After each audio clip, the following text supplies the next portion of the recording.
Greetings everybody, welcome to Recovery TV. Today I'm going to talk about 3 helpful tips for unfaithful partners who are in couple recovery, so don't go anywhere.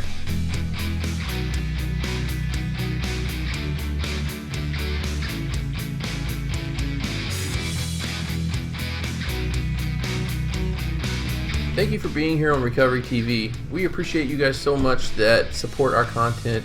Please, if you haven't already, take this time to go ahead and subscribe to our channel, and don't forget to ring that bell so that you will be notified when more content like this is posted. So today in this video, I'm going to talk to you about 3 important things that unfaithful partners who are involved in couple recovery can do to help aid in the couple recovery itself.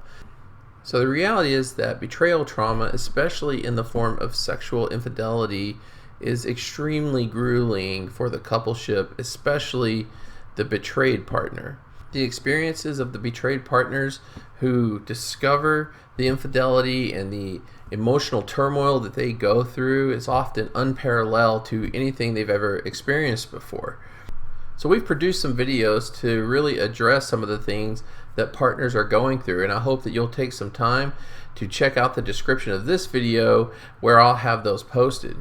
So in this particular video, I want to focus on the unfaithful partners who are involved in couple recovery. These are the partners that following discovery have kind of been jarred loose to realize exactly what they've done. So before I continue, I'd like to give a quick disclaimer. If you're the partner that has been betrayed and you're the one watching this video, I want you to proceed with caution because I'm about to exhibit compassion and empathy for the person who was unfaithful. If you guys are in the beginning stages of your recovery, you likely are not in the position to be empathetic or compassionate towards your partner. So all that to say, if you decide to continue to watch this video, please proceed with caution. And if you feel the urge to go ahead and pause the video or click off of it because you're not ready to be empathetic or compassionate to your partner, I completely understand and support that. This video is specifically to the partners who have been unfaithful to try to help them take appropriate steps to help with your healing and the healing of the relationship. Now, let's get to it. Tip number 1, stop trying to convince your partner of the truth. Instead, start validating their pain and their sense of distrust. What I'm getting at is that it's terribly difficult, no matter what you've done, to not be trusted. But you have to realize that your partners have been betrayed in a way that maybe you can't understand right now. Maybe it has happened to you, but you're not them and you're not seeing it through their lenses. You've done something that has created a gaping wound in the relationship, and it's going to take some time to build that trust back. So often they can trust what they see and they can't trust what they hear.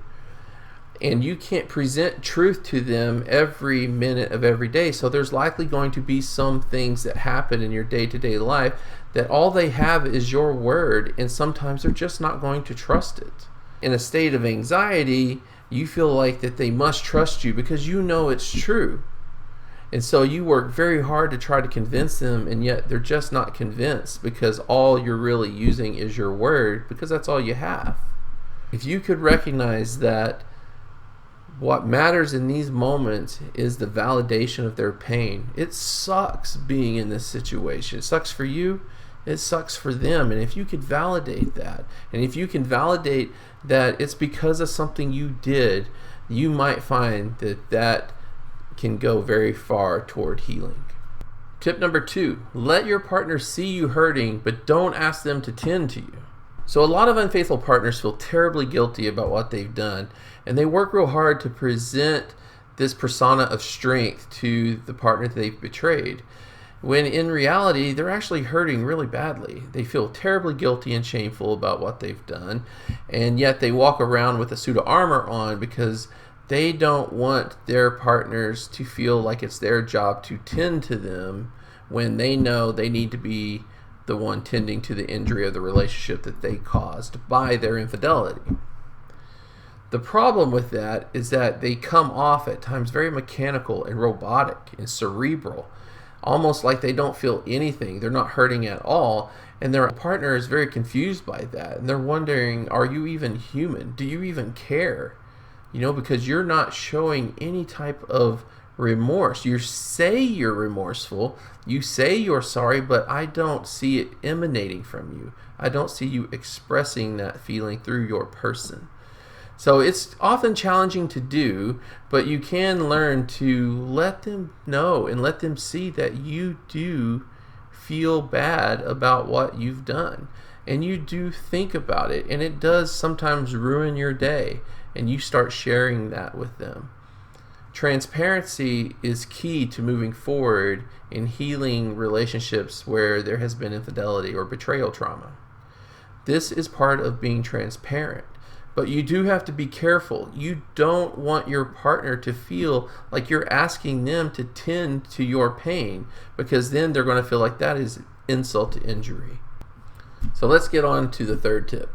So the third tip is a very important tip that you will need to be doing throughout the duration of your couple recovery. And you know what? It's not a bad idea to just do this in life in general. And that is show compassion at every turn. The reality is that compassion is often very difficult for the person who is unfaithful. And the reason why is because to show that compassion is to recognize that I hurt somebody I truly love. And if you're showing compassion at every turn, you might be feeling those deep pains of grief, remorse, and sorrow a lot. And that's difficult and sometimes overwhelming. You have to remember that you can do it. And although you won't do it 100% of the time, you can make it a regular part of how you interact with your partner, because it is quite necessary for the sake of healing. But the key is to be careful not to become a doormat in this process. You are still a person, and that matters. So you're going to have to learn to communicate your feelings, even the hard ones, in such a way that not only addresses what you're feeling, but has compassion toward what your partner's going through. It's a lot easier said than done. So if you're having trouble with that, my encouragement is to reach out to a professional like myself that has specific training in working with couples with betrayal trauma. And something I'd like to mention is that the tips that I give in this video or any of the other videos, they in and of themselves are not going to be the thing that makes everything all better. Our intent by making these videos is that you can take some of these things that really resonate with you, and it can just become another helpful element in this journey of couple recovery. So thank you for joining us, and good luck in your recovery journey.